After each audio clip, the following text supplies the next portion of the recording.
How should I own my trademark? That's a question that I get a lot. I'm going to spend the next 3 minutes answering it. I'm Angela Langlotz, trademark and copyright attorney. I go live here on weekdays to talk trademarks and copyrights. So a lot of people, when they work with me, they say, well, how should I own my trademark?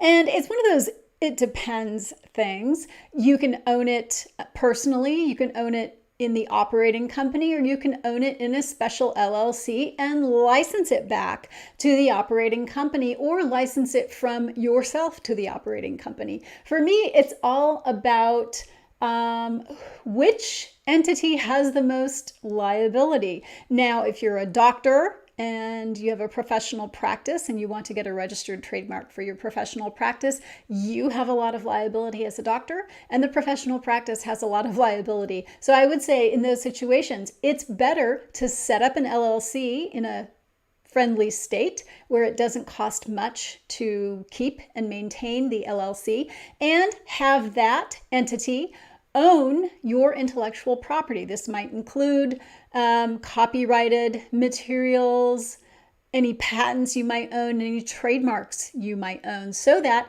if the operating company or you get sued, they can't reach the trademark because the trademark has been licensed from the trademark holding company, we'll call it, to the other operating businesses. So that's a good way to keep those assets out of the reach of any creditors that you might eventually have. So, and when should you do this? Well, you can do this at any time. We can form the LLC and then have the LLC apply for the trademark, or you can apply for the trademark and then move it later by an assignment. You can do that at any time. You can assign it to a different entity and then have that new entity be the owner of the trademark. It's relatively simple to do. It's not that big of a deal. So if you have questions about this, I'm also going to be coming out with a course about protecting your IP assets.